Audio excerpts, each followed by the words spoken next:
Kebahagiaan, kita semua menginginkannya. Tapi mengapa terkadang terasa sulit untuk mempertahankannya? Ada hari-hari di mana kebahagiaan terasa dekat, seperti pagi cerah tanpa tekanan apapun di pikiran.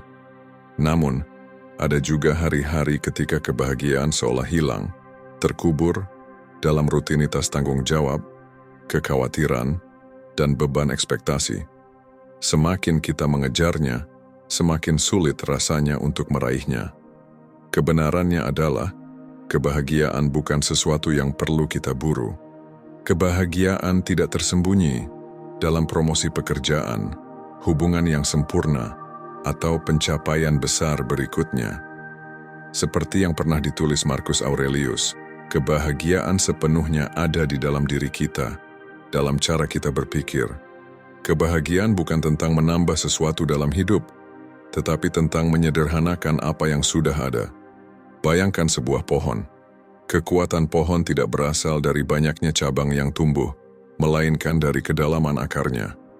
Begitu juga hidup yang bahagia tidak membutuhkan pengejaran tanpa akhir atau kesempurnaan. Dalam video ini, kita akan mengeksplorasi 3 hal sederhana yang diperlukan untuk hidup bahagia. Berapa banyak waktu yang Anda habiskan merasa terputus dari orang-orang yang Anda pedulikan? Seberapa sering Anda bertanya-tanya apakah jalan yang Anda pilih benar-benar adalah jalan yang Anda inginkan? Pertanyaan-pertanyaan ini mungkin terasa berat, tetapi menjawabnya adalah tempat di mana kebahagiaan dimulai.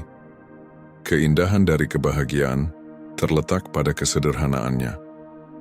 Dengan fokus pada 3 hal penting ini, Anda dapat membangun hidup yang terasa tidak hanya baik di permukaan, tetapi juga mendalam dan memuaskan di intinya.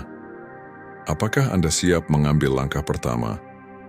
Sebelum kita mulai, jangan lupa untuk subscribe dan tekan lonceng notifikasi, sehingga Anda tidak ketinggalan video luar biasa lainnya seperti ini.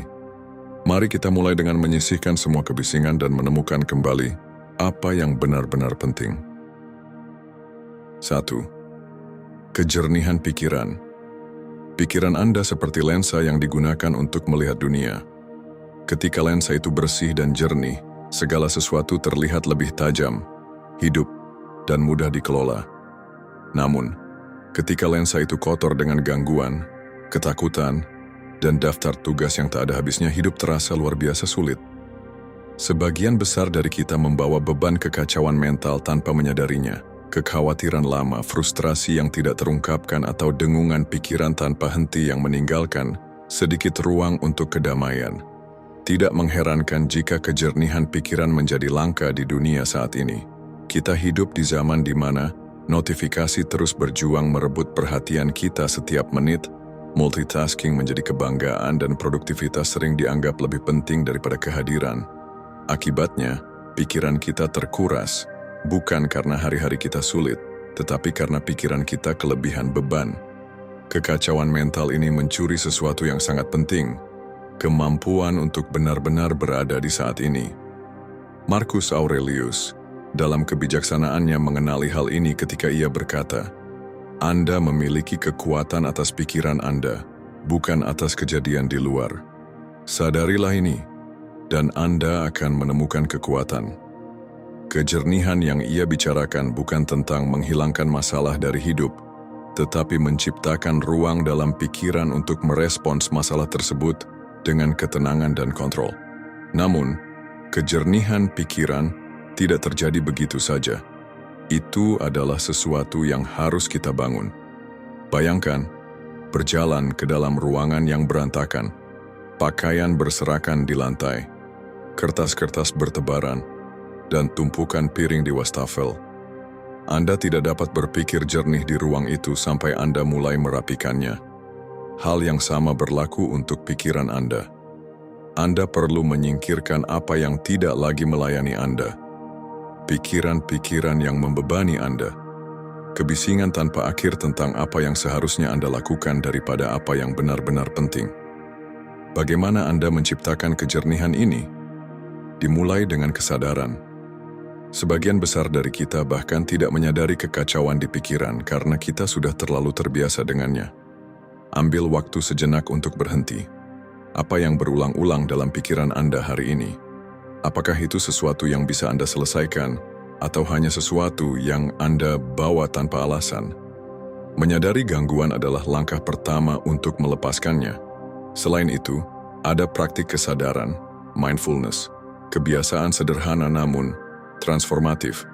Anda tidak perlu duduk bersila di puncak gunung untuk menjadi sadar. Itu sesederhana memusatkan perhatian pada napas Anda selama 1 menit atau benar-benar menikmati secangkir kopi pagi tanpa menggulir layar ponsel Anda. Jeda peda kecil ini membantu pikiran Anda mengatur ulang, memberikan waktu untuk beristirahat dari kebisingan yang tiada akhir. Batasan juga memainkan peran penting.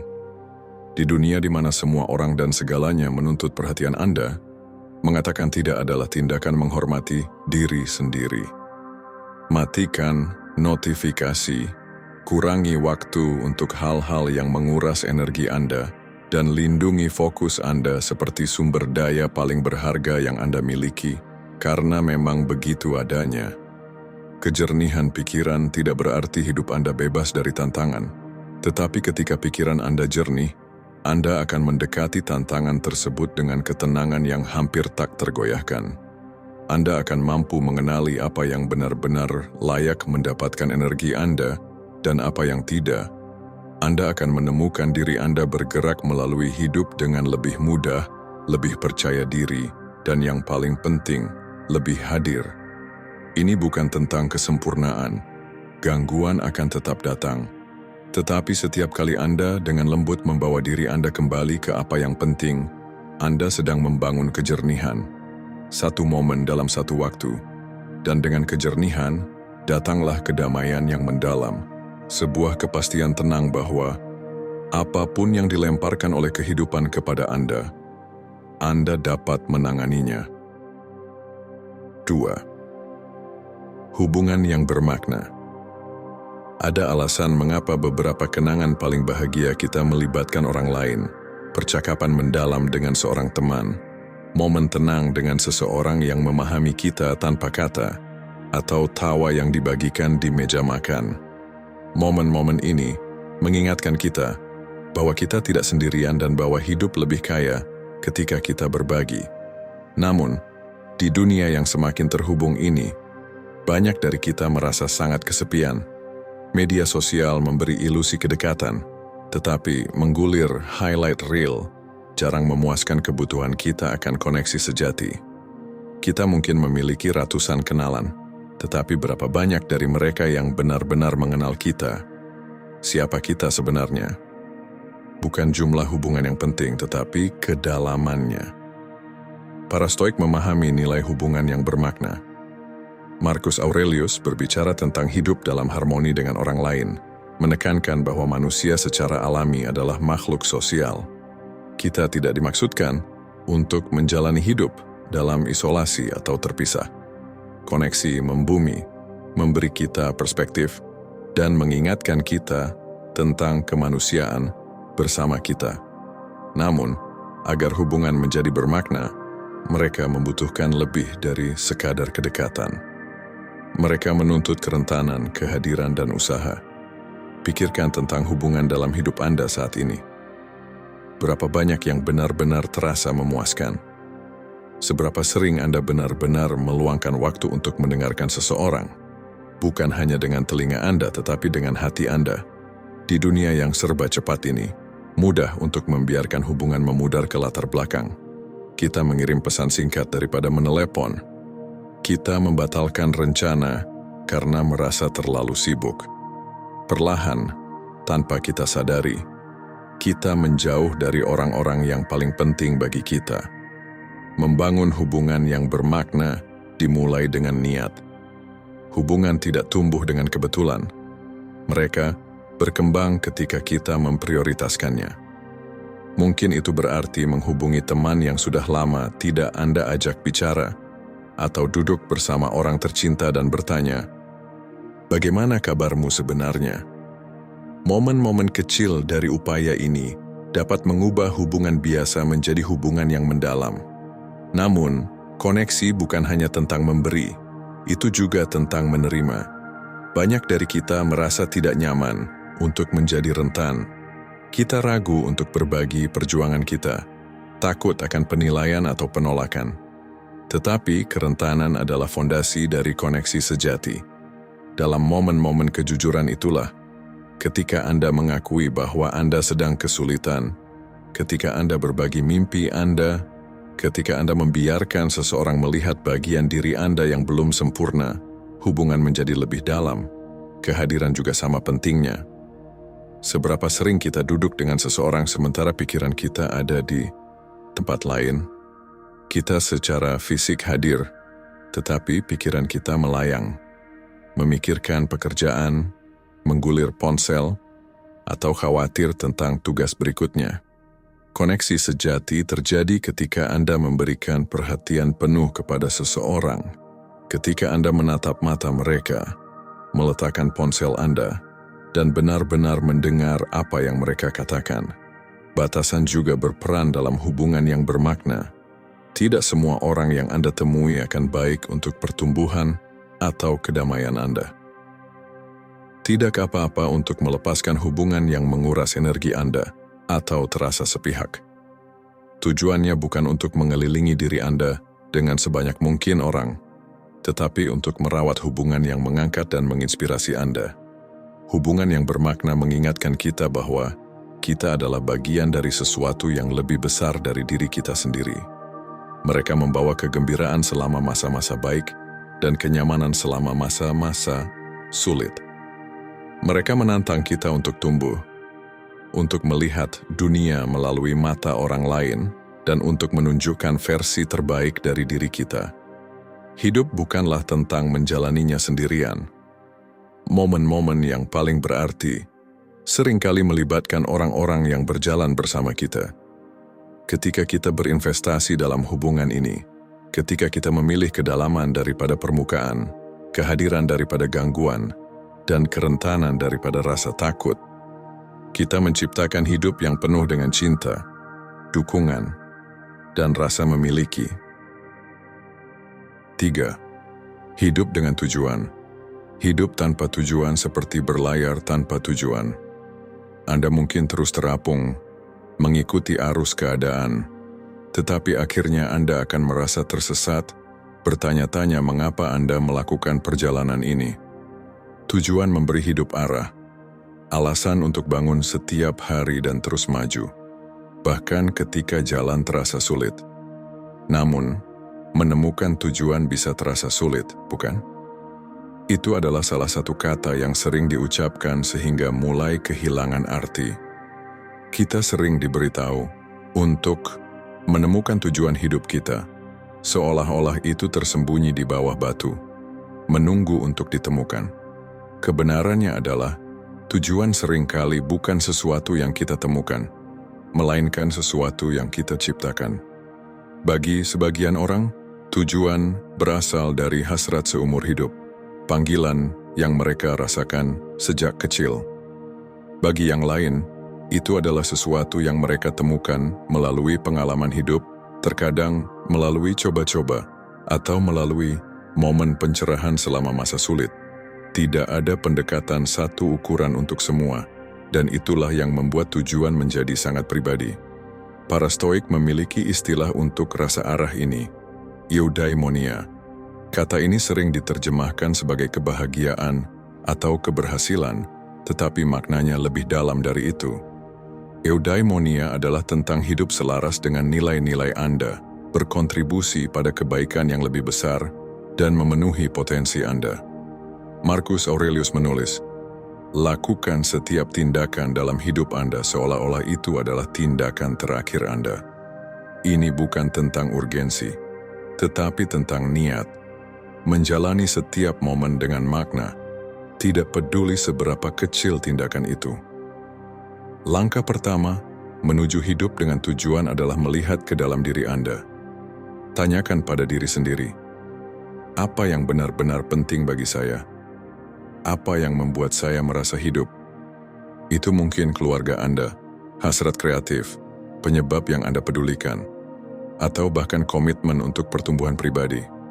Tujuan Anda tidak harus besar atau mengubah dunia.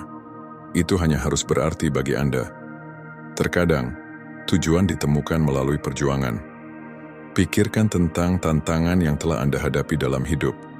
Masa-masa ketika Anda diuji dan berhasil melewatinya. Momen-momen ini seringkali memberikan petunjuk tentang tujuan Anda.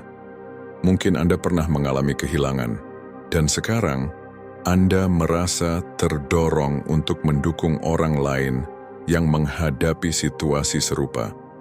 Mungkin Anda telah mengatasi kesulitan besar dan ingin menginspirasi orang lain untuk melakukan hal yang sama. Rasa sakit terdalam kita terkadang mengarahkan kita pada kontribusi terbesar kita. Hidup dengan tujuan juga membutuhkan tindakan. Tidak cukup hanya mengetahui apa yang penting. Anda harus menyelaraskan pilihan sehari-hari Anda dengan nilai-nilai tersebut. Ini tidak berarti Anda harus mengubah seluruh hidup Anda dalam semalam. Hidup dengan tujuan berarti mengambil langkah-langkah kecil secara konsisten. Jika tujuan Anda terkait dengan membantu orang lain, itu bisa berarti meluangkan beberapa jam seminggu untuk menjadi relawan. Jika tujuan Anda adalah kreativitas, itu mungkin berarti meluangkan waktu setiap hari untuk menulis, melukis, atau menciptakan sesuatu. Salah satu kesalahpahaman terbesar tentang tujuan adalah bahwa itu bersifat statis, bahwa begitu Anda menemukannya, itu tidak akan pernah berubah. Kenyataannya, tujuan berkembang seiring Anda tumbuh. Hal-hal yang penting bagi Anda di usia 20-an mungkin tidak lagi memiliki bobot yang sama di usia 40-an, dan itu tidak apa-apa. Tujuan bukanlah tujuan akhir. Itu adalah perjalanan. Kuncinya adalah tetap terbuka, terus bertanya pada diri sendiri apa yang terasa bermakna di fase kehidupan ini, dan memiliki keberanian untuk mengikuti kemana itu membawa Anda. Namun, hidup dengan tujuan bukan hanya tentang gambaran besar, itu juga tentang momen-momen kecil setiap hari. Tujuan bisa ditemukan dalam cara Anda memperlakukan orang asing, cinta yang Anda curahkan pada hubungan Anda, atau gairah yang Anda bawa ke pekerjaan Anda. Dalam tindakan-tindakan sederhana inilah, ketika dilakukan dengan niat, muncul makna yang besar. Pada saat yang sama, hidup dengan tujuan tidak berarti Anda tidak akan pernah merasa tersesat atau ragu. Akan ada hari-hari ketika jalan Anda tampak tidak jelas, ketika keraguan muncul, dan ketika tantangan hidup membuat Anda mempertanyakan segalanya. Dalam momen-momen ini, ingatlah bahwa tujuan bukan tentang kepastian, itu tentang ketekunan, terus maju. Bahkan ketika jalan di depan tampak kabur, percaya bahwa kejelasan akan datang. Hidup dengan tujuan juga membutuhkan keseimbangan. Sangat mudah untuk menjadi begitu fokus pada mencapai tujuan sehingga Anda lupa menikmati perjalanannya. Tetapi hidup yang hanya didorong oleh tujuan tanpa momen istirahat dan kebahagiaan bisa menyebabkan kelelahan. Ingatlah bahwa tujuan dan kehadiran berjalan beriringan. Luangkan waktu untuk menikmati kesenangan sederhana. Matahari terbenam yang indah, tawa bersama teman, atau momen refleksi yang tenang. Momen-momen ini mengisi ulang semangat Anda dan mengingatkan Anda mengapa tujuan Anda penting sejak awal. Penting juga untuk diingat bahwa tujuan tidak ada dalam isolasi. Itu terkait erat dengan dua pilar kebahagiaan lainnya, kejernihan pikiran dan hubungan yang bermakna. Tanpa pikiran yang jernih sulit untuk fokus pada tujuan Anda. Tanpa hubungan yang mendalam, tujuan bisa terasa sepi. Ketiga elemen ini saling memperkuat, menciptakan dasar untuk hidup yang benar-benar bahagia. Hidup dengan tujuan adalah tentang keselarasan. Ini tentang memastikan bahwa tindakan Anda mencerminkan nilai-nilai Anda, bahwa hari-hari Anda dihabiskan untuk hal-hal yang benar-benar penting, dan bahwa hidup Anda bergerak ke arah yang Anda inginkan. Hidup dengan tujuan tidak memerlukan kepastian atau rencana yang sempurna, hanya komitmen untuk berjalan di jalur Anda dengan niat dan kejujuran. Ketika Anda hidup dengan tujuan, setiap hari memiliki arti, bahkan hari-hari yang sulit sekalipun. Perjuangan Anda menjadi batu loncatan, pencapaian Anda terasa lebih berarti, dan hubungan Anda menjadi lebih dalam. Anda bangun, bukan hanya untuk melewati hari, tetapi untuk benar-benar menjalani hidup. Itulah kekuatan tujuan, memberikan alasan untuk terus berusaha, bertumbuh, berkontribusi, dan menjadi versi terbaik dari diri Anda. Bukankah itu yang kita semua cari? Hidup yang terasa bukan hanya dijalani, tetapi benar-benar bermakna. Hidup bahagia tidak berarti Anda akan selalu merasa riang atau memiliki segalanya yang sudah terencana. Hidup bahagia adalah tentang merangkul kesederhanaan dari apa yang benar-benar penting. Pikiran yang jernih yang membawa kedamaian, hubungan yang bermakna yang menguatkan jiwa, dan rasa tujuan yang memberi Anda arah. Ketiga pilar ini tidak membutuhkan kesempurnaan, hanya niat. Ketika Anda memprioritaskan kejernihan pikiran, hubungan yang bermakna, dan hidup dengan tujuan, Anda menciptakan hidup yang terasa seimbang, otentik, dan benar-benar memuaskan. Keindahan dari perjalanan ini adalah bahwa itu sepenuhnya milik Anda untuk dibentuk. Setiap langkah yang Anda ambil, apakah itu melepaskan kekacauan mental, berinvestasi dalam hubungan, atau menyelaraskan dengan tujuan Anda, adalah langkah mendekat ke kehidupan yang Anda pantas dapatkan. Ingatlah, kebahagiaan tidak ditemukan dalam momen besar yang berkilau, tetapi dalam komitmen tenang yang berkelanjutan pada apa yang benar-benar penting. Sekarang, kami ingin mendengar dari Anda. Apa arti kebahagiaan bagi Anda? Dari ketiga pilar ini, mana yang paling menggema dalam hidup Anda saat ini? Beritahu kami di komentar. Jangan lupa untuk like video ini, bagikan dengan seseorang yang mungkin membutuhkannya, dan subscribe untuk lebih banyak kebijaksanaan tentang hidup dengan tujuan dan niat. Perjalanan Anda menuju hidup yang lebih bahagia dimulai di sini.